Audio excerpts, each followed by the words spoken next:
7 दिन की मोहलत गुजर चुकी। अब तुम्हें मेरा हक अदा करना पड़ेगा। सामने खड़ा इब्राहिम सब्र की हर हद पार कर चुका था। आज और अभी रानिया की रूह लरस गई। वो समझ गई कि आज रहम की कोई गुंजाइश नहीं। जब उसने इब्राहिम को वहशियाना कदम बढ़ाते देखा तो अपने सर से दुपट्टा उतार कर फेंका। सिर्फ दुपट्टा नहीं, आज सब कुछ। उसकी कमीज को झटके से उतारता वो उस पर मुसल्लत हो गया और वो 7 दिन की मोहलत गुजर चुकी। अब तुम्हें मेरा हक अदा करना पड़ेगा। सामने खड़ा इब्राहिम सब्र की हर हद पार कर चुका था। आज और अभी रानिया की रूह लरस गई। वो समझ गई कि आज रहम की कोई गुंजाइश नहीं। जब उसने इब्राहिम को वहशियाना कदम बढ़ाते देखा तो अपने सर से दुपट्टा उतार कर फेंका। सिर्फ दुपट्टा नहीं, आज सब कुछ।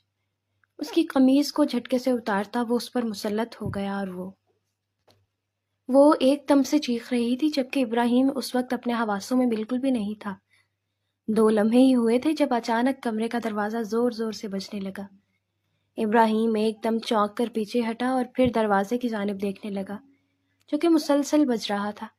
उसने रानिया को देखा, जिसका चेहरा एक लम्हे में ही पूरा आंसुओं से तर हो चुका था। वॉशरूम में जाओ, ये बोलकर वो दरवाजे की जानिब बढ़ा। जैसे ही दरवाज़ा खोला तो सामने अम्मा हैरानी से खड़ी उसे देख रही थी।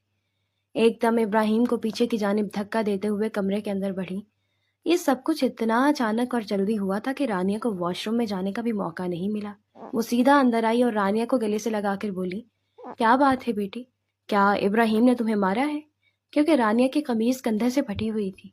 उसका चेहरा लाल भपका हो रहा था और चेहरे पर आंसुओं के निशानात भी बड़े वाजे थे। यह बात सुन के इब्राहिम का माथा एकदम से ठनका।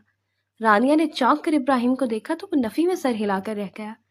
पता नहीं वो क्या बताना चाहता था, जबकि अम्मा मुसलसल रानिया का सर सहलाते हुए यही कह रही थी, बेटी तुम्हें फिक्रमंद होने की ज़रूरत नहीं है।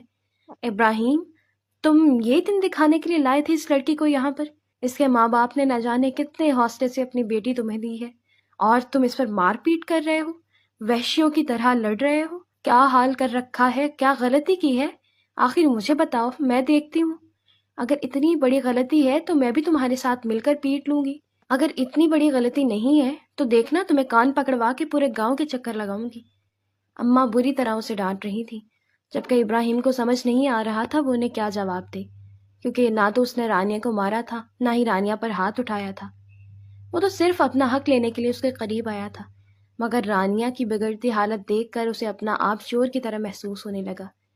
अम्मा फिर बोली, अब क्या मुंह में घुनघुनियां डालकर खड़े हो गए हो? क्या किया है तुम्हारी 1 हफ्ता पुरानी दुल्हन ने? अम्मा, यह हमारा मामला है, मुझे लगता है आपको हमारे मामले में नहीं बोलना चाहिए।